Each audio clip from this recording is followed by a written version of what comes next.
کامیابی کے لیے سب سے اہم اور سب سے ضروری چیز عقیدے کی صحت ہے، لیکن مختلف مواقع پر مختلف عنوانات سے اپنی امت کی تربیت کرنے کے لیے نبی اکرم صلی اللہ تعالیٰ علیہ وسلم نے نجات کے لیے مختلف چیزیں بیان فرمائی۔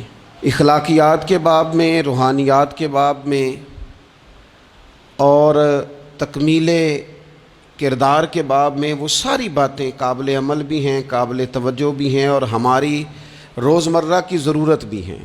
مختلف مواقع پر نبی پاک علیہ السلام نے مختلف چیزوں کا بیان فرمایا، اور جہاں جہاں بھی جس چیز کا بیان فرمایا وہ اپنی جگہ ایک بڑی اہمیت رکھتی ہے اور بڑی طاقت رکھتی ہے۔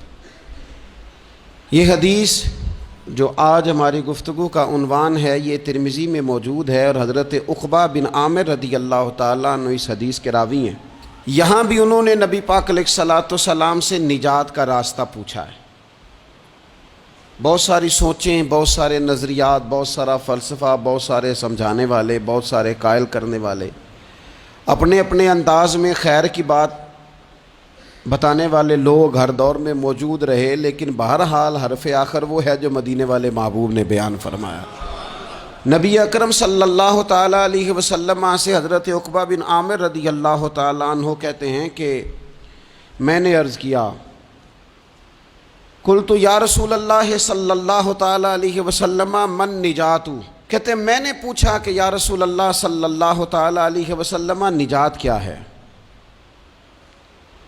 اللہ تبارک و تعالیٰ نے نبی پاک علیہ السلام کو یہ اعزاز عطا فرمایا ہے کہ حضور نہ جوامع الکلم کے ساتھ دنیا میں آئے، اور حضور فرماتے ہیں انا افصح العرب، عرب سارے ہی بڑی فصیح و بلیغ بات کرتے ہیں، کھلی بات کرتے ہیں، لیکن عربوں میں سب سے زیادہ بات کرنے کا سلیقہ اللہ نے مجھے عطا فرمایا ہے۔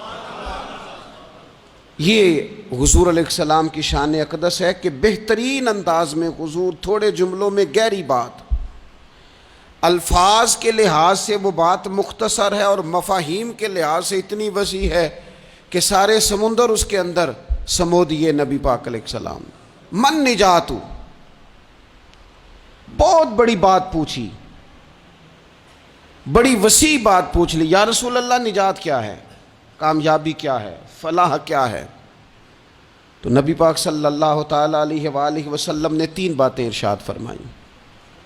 سب سے پہلے حضور نے نجات کے لیے جو بات ارشاد فرمائی وہ بڑی قابل غور ہے اور سمجھنے والی ہے۔ حضور علیہ السلام نے پہلی بات ارشاد فرمائی، فرمایا اگر تو نجات چاہتا ہے تو اپنی زبان کو اپنے قابو میں رکھ،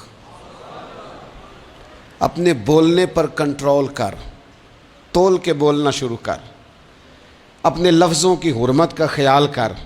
اپنی زبان پر جو بندہ کنٹرول پا گیا، یہ پہلی علامت ہے نجات کی۔ اور ایک مقام پہ نبی پاک علیہ السلام نے یوں بھی بیان فرمایا، فرمایا تم مجھے گارنٹی دو 2 چیزوں کی، اور مجھ سے گارنٹی لے لو جنت کی۔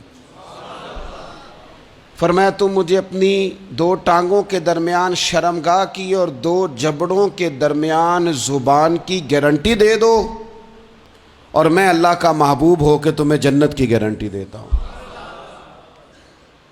پہلی بات نجات کے لیے نبی پاک علیہ السلام نے یہ ارشاد فرمائی کہ اپنی زبان کو اپنے قابو میں کر، اس پر کنٹرول کر۔ اور دوسرا فرمایا تیرا گھر تیرے لیے کافی ہے،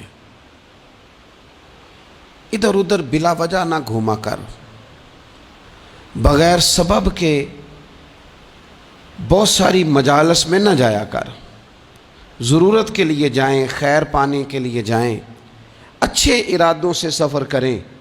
گئے ہمارے صوفیاء علماء دور دراز کے سفر کیے محدثین نے، کس لیے؟ حضور کی احادیث کو جمع کرنے کے لیے، نبی پاک علیہ السلام کے فیضان سے حصہ پانے کے لیے۔ لیکن فرمایا ادھر ادھر نہ، کچھ لوگوں کو بڑا شوق ہوتا ہے، اس مجلس میں بھی جائیں گے، اس محفل میں بھی جائیں گے، اس کی بھی سنیں گے، اس کی بھی سنیں گے، نتیجہ یہ رہے گا کہ بے یقین ہو جائیں گے، اپنے گھر سے نکلیں گے، گھر گھر پھریں گے، کسی گھر کے نہیں رہیں گے۔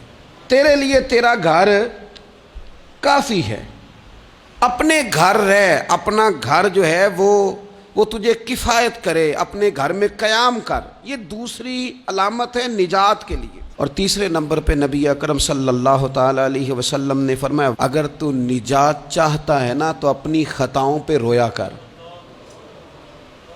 اپنی خطاؤں پہ آنسو بہا، اپنے آپ پہ رو، اگر چاہتا ہے کہ بچ جائے۔ تین چیزیں نبی پاک علیہ الصلوۃ والسلام نے بیان فرمائیں، زبان کو قابو میں کرو، اپنے گھر میں قیام کرو، اور فرمایا کہ تم اپنی خطاؤں پہ رویا کرو۔ یہ تین اگر چیزیں تمہیں میسر آتی ہیں تو پھر رسول پاک علیہ السلام کی زبان فیض حق کے ترجمان سے گارنٹی مل رہی ہے کہ اللہ اس بندے کو نجات عطا فرمائے گا۔ بہت شوق ہے لوگوں کو باتیں کرنے کا، بڑی باتیں، اوئے ہوئے، جو بات بڑے مختصر لفظوں میں 2 جملوں میں بیان ہو سکتی ہے اس کے پیچھے اتنی لمبی تمہید باندھیں گے کہ اصل بات ہی رہ جائے گی بیچ میں سے۔ گفتگو، بات، بولنا، یعنی بات ہو رہی ہے، گفتگو ہو رہی ہے 2 لوگوں کے بیچ، اور کوئی دانا آدمی بات کر رہا ہے تو فٹافٹ مداخلت کریں گے اور جملہ پھینکیں گے، کہیں گے قطع کلامی معاف، اور اپنی بات شروع کر دیں گے۔ تو میں کئیوں کو روک کے کہتا ہوں کہ پہلے آپ پوچھ تو لیں ہم نے معاف کیا بھی ہے کہ نہیں۔ بہت باتیں کرتے ہیں بعض لوگ، بہت باتیں کرتے ہیں، اور دنیا میں جو زیادہ خطائیں ہوتی ہیں وہ زبان کی وجہ سے ہوتی ہیں۔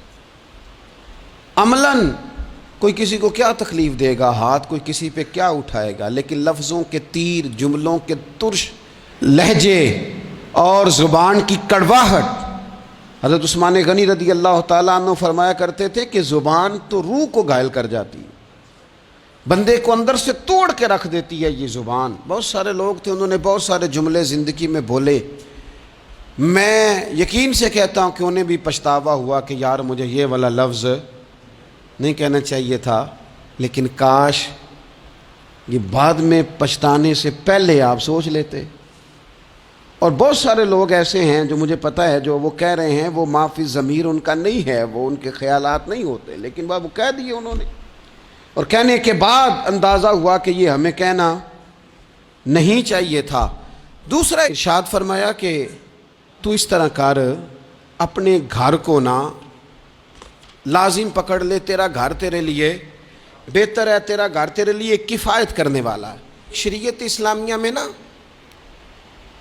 رہبانیت منع ہے، سارے حقوق چھوڑ کے بندہ گھر میں بیٹھ جائے، حجرے میں بیٹھ جائے، یہ منع ہے، لیکن کچھ دیر کے لیے وَتَبَتَّلْ إِلَيْهِ تَبْتِيلًا، سب سے کٹ کر اللہ کے ساتھ جڑ جاؤ۔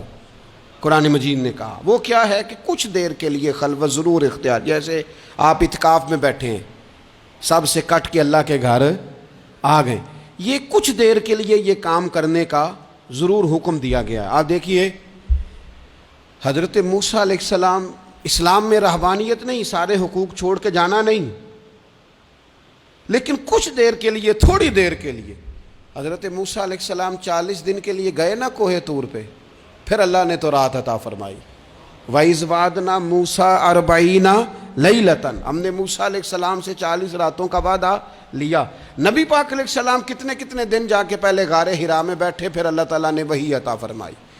تو کچھ اپنے گھر میں وقت گزاریں، عبادت میں وقت گزاریں، اللہ کی یاد میں وقت گزاریں، سارا وقت گھومنے میں پھرنے میں ضائع نہ کر دیں۔ کچھ لوگ ایسے ہیں عبادت کے لیے بٹھاؤ تو تھکے ہوئے ہیں، اور ان سے کو کہیں جانا ہے تو وہ تیار بیٹھے ہیں، تو کچھ اوقات اپنے اس پر بھی لگائیں۔ اور تیسری بات جو ارشاد فرمائی گئی وہ یہ ہے کہ اپنی خطاؤں پہ رویا جائے۔